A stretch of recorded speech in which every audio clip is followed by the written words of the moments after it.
नमस्कार दोस्तों, इस कहानी का नाम है ससुराल की पहली रसोई। ये एक शिक्षाप्रद कहानी है। मैं खुशी, जिसका नाम तो खुशी है, लेकिन खुश नहीं हूँ मैं अपने जीवन के कुछ लम्हों से। ससुराल में मेरा गृह प्रवेश हुआ ही था। नया माहौल, नए लोग, सब कुछ नया सा लग रहा था। दिमाग कुछ सोच ही नहीं पा रहा था, बस एक अनमोल को ही जानती थी। रिश्तेदार की भीड़ में उनको कहाँ मिलने का टाइम था मुझसे। वो लड़कियों से भी ज़्यादा शर्माते हैं। बस कुछ रस्में हुई और एक बड़ा सा दिन जैसे तैसे कट गया। अगली सुबह घर में कथा रखी गई और रिश्तेदारों की भीड़ से जमा नए नए चेहरे थे। मैं समझ ही नहीं पा रही थी, इतने बड़े परिवार में मौसी जी कौन है, भाभी कौन। बस दिन तो कट ही गया।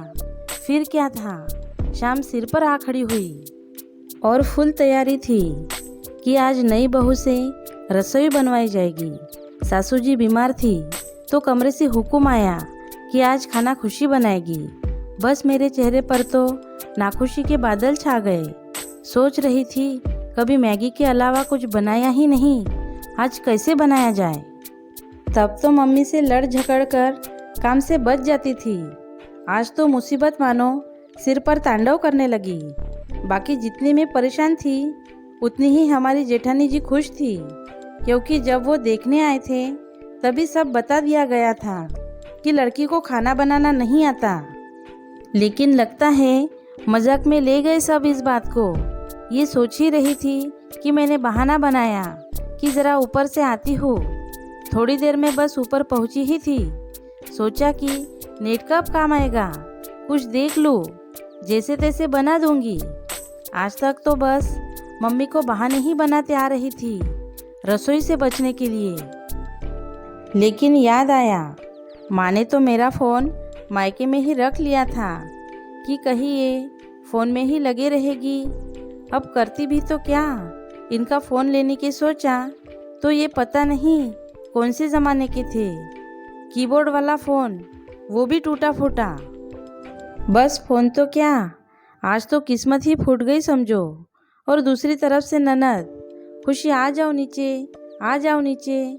पहली बार ऐसा लगा कि मानो कोई जंग के मैदान में बुला रहा हो। मुंह लटका कर नीचे आ गई और सच सच बताया, मुझे नहीं आता कुछ बनाना।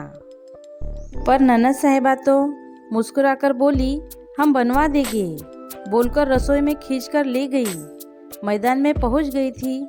पूछा क्या बनाएगी, अब कुछ आता हो तो बताए ना। बोल दिया जो मर्जी बनवा लो। तो तभी बुआ जी की फरमाइश हलवे को लेकर आ गई। ननद जी का मानो तो फ़ोन उसी समय आना था, बिल्कुल कहानी में ट्विस्ट। और उसके बाद जेठानी जी आई और कहा, लो कढ़ाई, ये सूजी और ये घी, बना लो। और मेरी शक्ल देखकर और मुस्कुराकर दूर जाकर खड़ी हो गई। मैंने बताना उचित नहीं समझा कि आता नहीं। बताया भी तो उसे जाए जो समझे। छोटी सी बात तो थी जो किसी की समझ ही नहीं आई। कितनी बार मायके वालों ने सबसे कहा कि लड़की खाना बनाना नहीं जानती, लेकिन कोई समझ नहीं रहा था। और अब बस मैं भी थक गई थी कह कह कर। मैं अब तैयार थी, जो होगा देख लेंगे। जितना सामान दिया है उसी से बनता होगा। फिर कुछ कुछ तो माँ को देखा ही था मैंने, क्योंकि जब खुशबू आती थी मैं रसोई में जाकर आंखें बंद करके वाह वाह मम्मी करती थी। सूजी डाली, घी डाल दिया, इतना तो याद आ गया। पर पानी और चीनी में पहले क्या डालते हैं मालूम नहीं। याद किया, कुछ याद नहीं आया। जेठानी से मन तो ना पूछने का, लेकिन पूछ ही लिया, क्या डालूं पहले। तभी उसने साफ साफ बोल दिया कि अपने हिसाब से बनाओ। बस पता तो उस दिन चल गया, इतना आसान नहीं है आगे का सफ़र। मैंने चीनी और पानी साथ साथ डाल दिया। अब पता नहीं था कि चींटे भी उड़ते हैं उसमें। तभी अनमोल देख रहे थे। मैंने जेठानी से कपड़ा मांगा कढ़ाई को पकड़ने के लिए, लेकिन उसने कहा कपड़ा तो नहीं है। तभी अनमोल जी रसोई में आए और मेरी व्यवस्था समझ गए। मेरे लिए कपड़ा ढूंढ कर लाए और ननद को बोला कि खुशी अकेली है और तुम फोन में लगी हो, जाओ हेल्प करो। उसके आगे जैसे तैसे हलवा तो बन गया, लेकिन रसोई में खड़े होकर मैं कुछ सोच में उलझ गई और एक बात तो मैं समझी, माँ और बाप की जगह कोई नहीं ले सकता। आगे रोटी बनानी थी। टेढ़ी मेढ़ी रोटी बनती रही और साथ में कुछ और भी जो साथ साथ थे। वो थे मेरे आंखों से बहने वाले आंसू जो थम नहीं रहे थे। खाना डाइनिंग टेबल पर लगा, हलवा परोसा गया।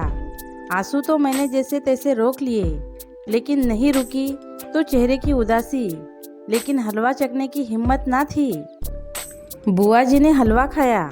कुछ जवाब तो मैंने नहीं सुना, लेकिन उन्होंने जब दोबारा मांगा तो मैं समझ गई, जुगाड़ सही तीर सही निशाने पर लगा है।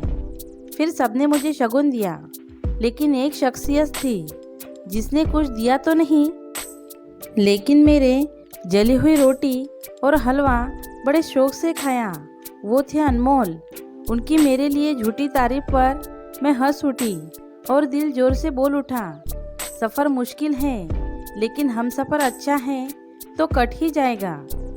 ससुराल की इस पहली रसोई मुझे हलवा तो बनाना सिखा ही गई थी, साथ साथ ये भी सिखा गई कि माँ के आंचल से बाहर निकलकर दुनिया कुछ अलग ही है। ये असल दुनिया की ओर मेरा पहला कदम था, लेकिन मैं खुश नसीब थी। इस दुनिया में रखा गया पहला कदम मैंने उस हमसफ़र के साथ रखा जो हर सफ़र मेरा साथ देगी, चाहे रास्ते टेढ़े मेढ़े हो या रोटी। दोस्तों, इस कहानी के बारे में आपकी क्या राय है, या आप मुझे कमेंट करके बता सकते हो। कहानी अच्छी लगे तो लाइक शेयर कर देना, और अगर आप मेरे चैनल पर नए हो तो सब्सक्राइब कर देना। Thank you.